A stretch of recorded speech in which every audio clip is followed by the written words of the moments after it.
G'day YouTube and welcome to another episode of The Gunman. So today we have Shijun again, but what we're probably going to do is just get him to do the clear coat. So this one here is a Mazda 3, right? So we're going to paint down the side, including the rear bumper and that little bit on the nose cone there too. So it's all ready to go.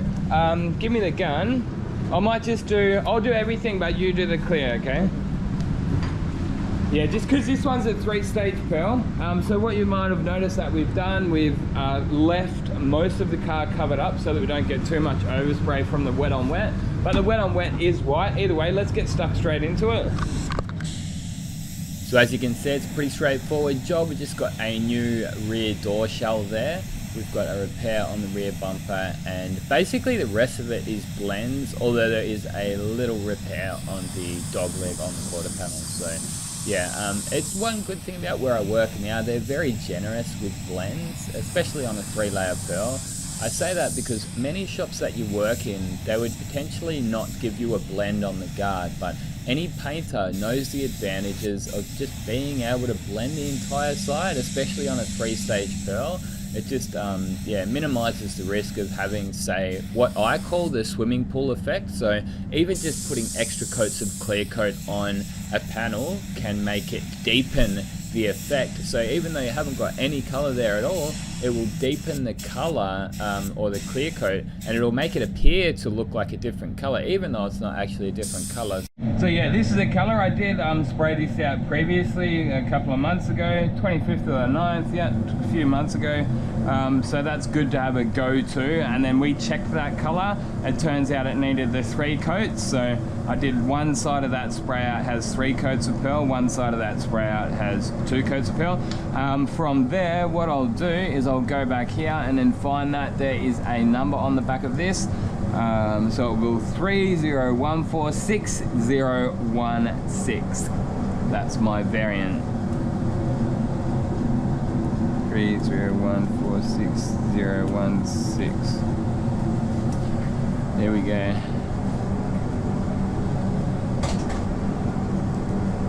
Can I get you to mix up this color, please?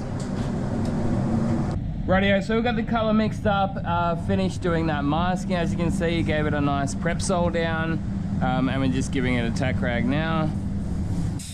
Another thing worth mentioning is just the utilization of your time and the flash off time. So I knew that I had a go-to color for this color, so I knew that there was no need for me to go and mix up all of the color. Before I even went in the booth, I already had a sprayer, already had a go-to variant. So I'll get the wet on wet primer down. While that wet on wet primer is drying, we can then mix up the color, and that's sort of, like I say, it's utilizing our time. Another thing worth mentioning is when I put the wet on wet primer down, I don't like the booth to be too hot. Primers do have a bit of a tendency to sort of dry as you apply. That's another reason why I like to do the outside of the door first, specifically on the wet on wet, because if you do the inside first, you can get what they call sand piling, and it can dry on the outside of the panel. So what I like to do with my blends is you look for a curve on the panel, right? So you see here, there's already a curve on the panel. So you blend it there and you can't see, you know what I mean? You look for a little curve if you have one, like, or even something like underneath the mirror, you know, so because you're not going to see it because it throws a shadow. I'll show you.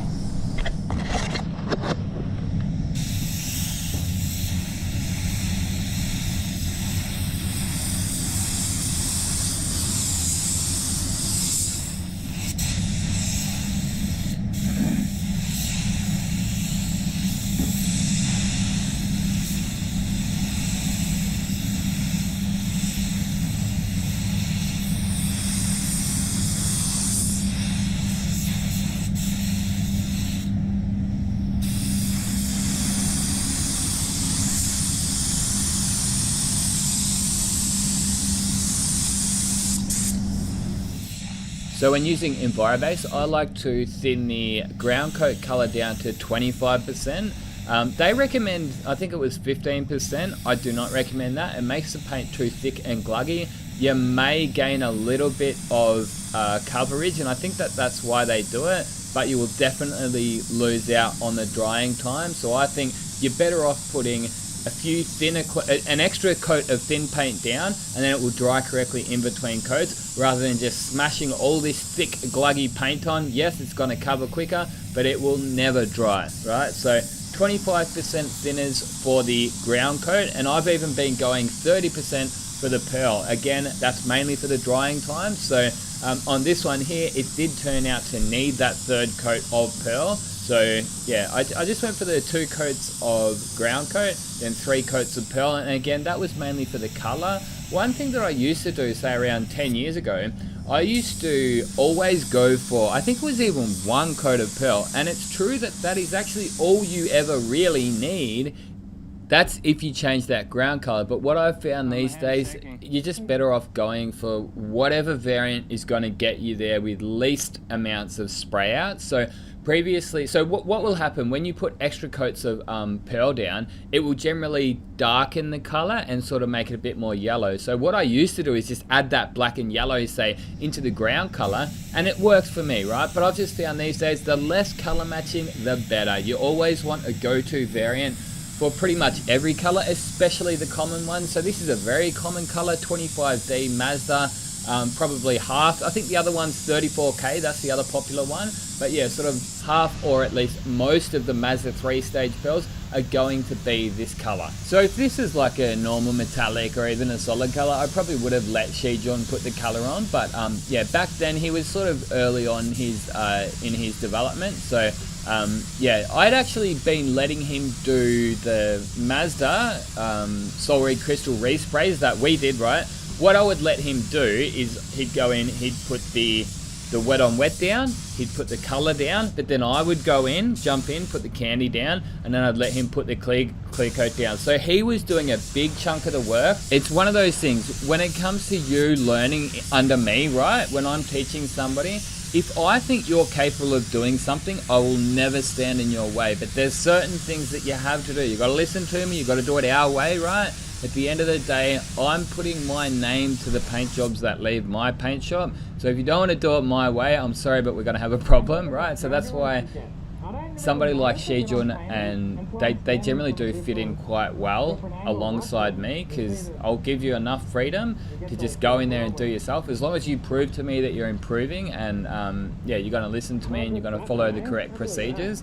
At the end of the day, I actually find spray painting quite easy these days. It's got to that point for me anyway, because all I do is I just follow a procedure. I try different things. If something's not quite working, right? If I'm just getting orange peel or solvent boil or whatever it may be, if my colors are not that good, I will put in a system to eliminate or at least reduce the risk of those issues happening.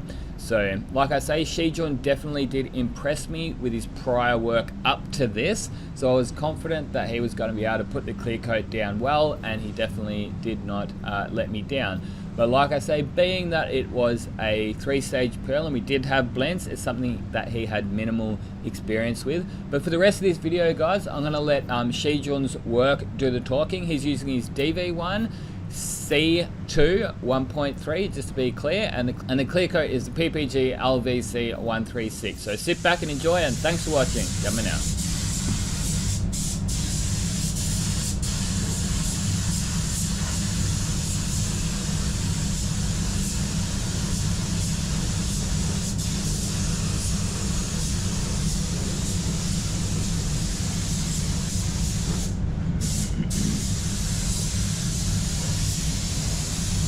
So here we've got Shijun. He's got his DV1 1.3 C2 with the LVC 136 clear coat.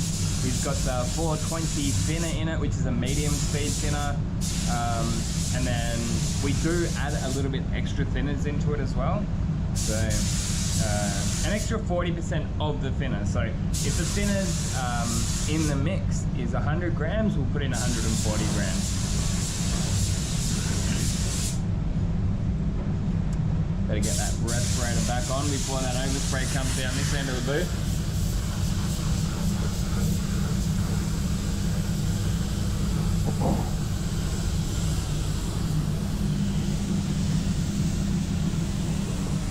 How good does that look though? It's a really good setup coat. It's going to be nice and Nice and glassy, that finish, I can tell.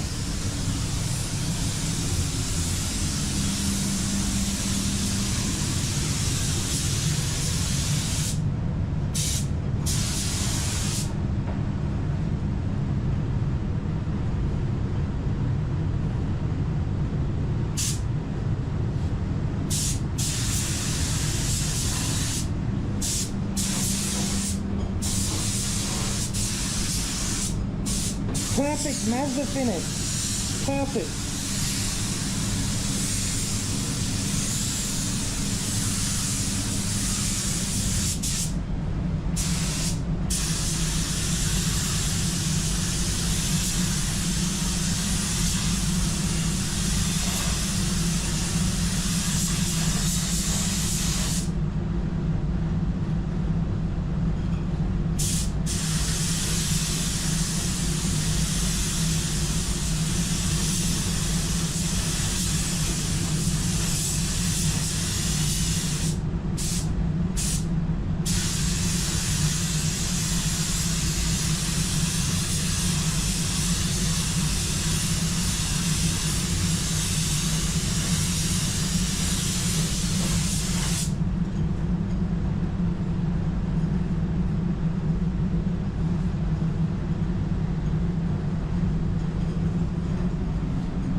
Good job, man. Are you happy? Happy, very happy.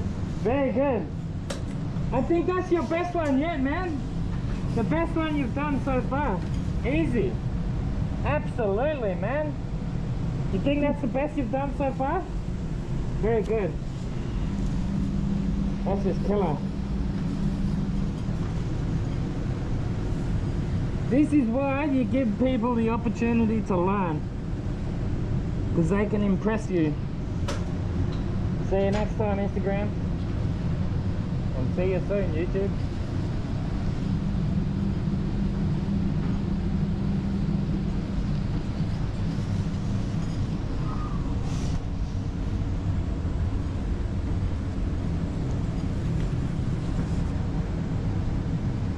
Yeah, and very clean too, isn't it? And it's perfect finish. It looks like factory. No orange peel.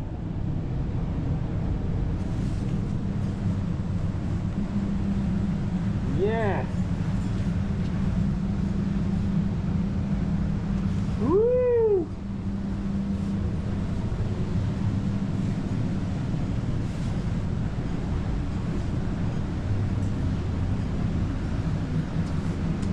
We won't even polish that. No polishing. Is it? Yeah, so clean, too clean. Don't need to polish. Rightio guys, until next time, get out there and paint some shit. Gumming out.